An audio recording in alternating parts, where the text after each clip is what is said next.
Welcome to the first episode of a new series where we're going to create our own fantasy world. You heard it right. We're going to create our own world, our own characters, gods, monsters, creatures, all that sort of thing. Over the course of this year, there'll be regular videos released, at least one a month, for this series. With that said, where do we start? Honestly, I had a tough time trying to figure this one out, and I have to say that this was mainly because what do you do first? Do you do the world? Do you do the characters? Do you talk about the magic system? Do you put it into a story? Do you do it like it's a tutorial? Even though I want to introduce the main characters, I will start at the very beginning. I'm going to introduce and give information on the world map and on a main god of this world. This world being built is an n.e.r.d world. So it's a world where the main character died in their own reality dimension and they are reborn into another world. Predominantly, I like the anime fantasy worlds where they have reborn with powers and stuff, so I thought I'd create my own n.e.r.d world. The name of this world is called Myria, and it is home to a vast amount of species. Dragons, demons, elves, ogres, other such like, including humans. The world map. Now, I had to decide how I wanted the interaction between the species and the races of this world to be. We could have them all on one giant continent, we could give them their own little islands or territories, we could have feuding wars, and I thought it'd be quite fun to have it as their own individual sections for the main races. This world map's going to have quite a few island parts, and they're going to be home to different species or races within n.e.r.d world. It'll be their original domains, their kingdoms, where their species thrive. First up is the Kingdom of Athil, where the human empire resides, and humans thrive. There's a capital city, which is known as the ancient city of Ancast, and this is where the main bulk of humanity lives in peace without any issues. It's the main home of the empire.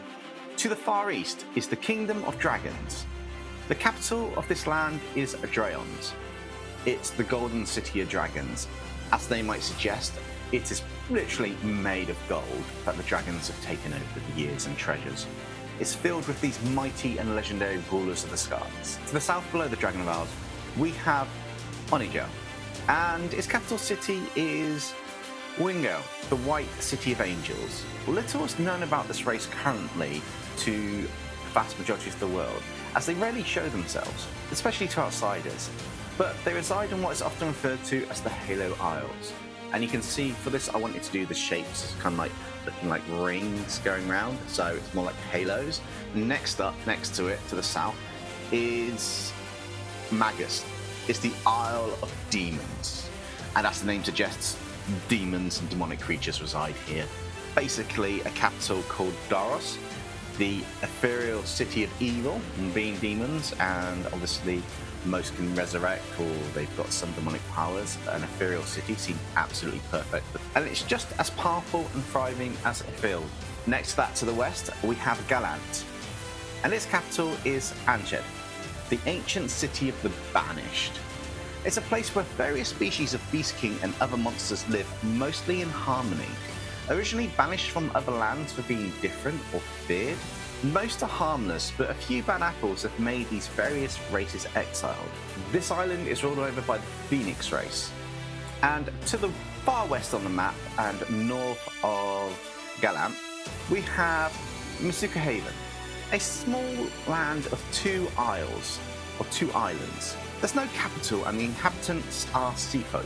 Often welcoming to most species, this race seems to thrive no matter what happens in the world, be it war, apocalyptic disasters, or other such like. No one really knows to this day how or why they've done this, but perhaps we'll touch on that later on, as I say, down the line.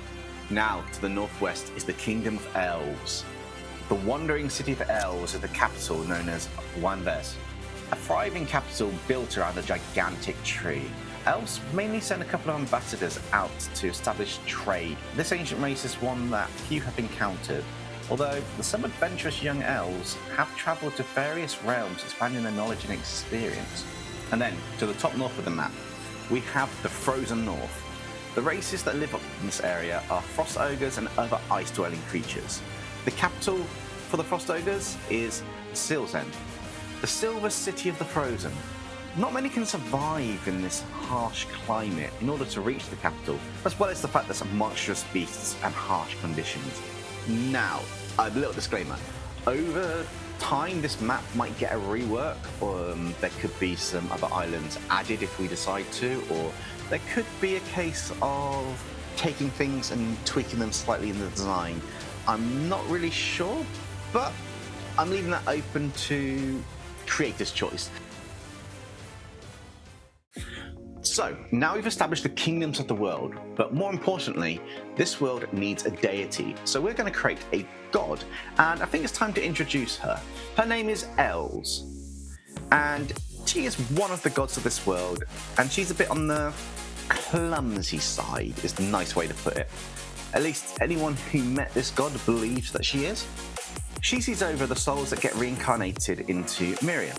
Normally, the memories of those who are reincarnated get wiped so that they can become part of the world fully, and they have no idea about their past lives. However, sometimes things aren't quite as simple as they seem, and for this world building series, Els made a little bit of a mistake. Just a teeny mistake. And she caused Myria to become an Iseki world for the main character in the series. As you might have guessed, as most Iseki things go, there's a reason why the characters died in their or passed away in their dimension, and unfortunately, Els has had a little part to play in this, and we'll delve into that when we introduce the main character. So, a little about Els.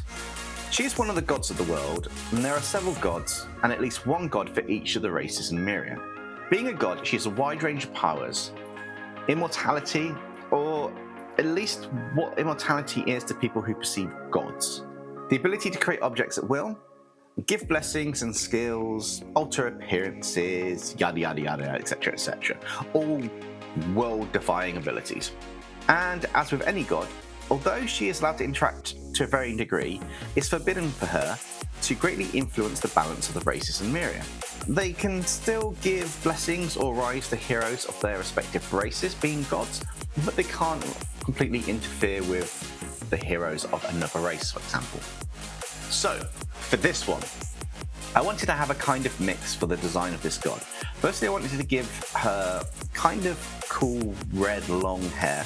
Not sure why, but I kind of like the idea of red long hair on a character. Red or blue or contrasting colour, so I went with red for her, which kind of works really well. I also decided to give her a gold armlet. One of those sort of bangle things that they wear on the arm. I don't really know what they're called. There might be a name for it, and if there is, let me know in the comments below. But I'm calling it an armlet for now. A long dress and her godly powers. I have a similar design to a previous character, which is Zara Hoyle, the Forge Master, but that character is in a completely separate universe. This world is separate from anything else on the channel. Just to make that clear while we're talking about that now. This world is not going to have any interactions with the characters from the other narrators or anything like that. It's standalone. Other than that, I don't think there's much else to say about Els for now. There will be more details revealed about her as the world building progresses and things kind of intertwine and we learn how the structure of things work. The key thing to remember when building a world is to start with things that you enjoy or have an interest in.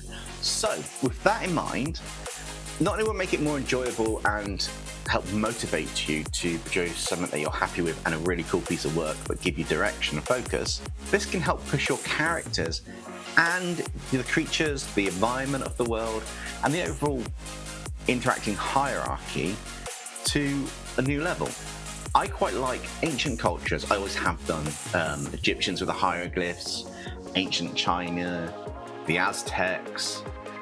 They all have a mysterious appeal to me, so I wanted to have the kind of ancient feel with the gods and the mythology in there. But I also love the vibe of Iseki animes, where you have a world full of fantasy creatures, some mythical, some monstrous, some misunderstood, and also adventuring type guilds and stuff, which will get into hierarchies of the kingdoms and some of the factions that work in there and everything else. But this is why I decided to create my own Iseki world. To start, I decided let's introduce the world map and at least the god of the world in this episode. In the next episode, we'll be introducing the main Iseki character, and perhaps one of the other races before starting an intermixture of story and world building to make this a little bit fun.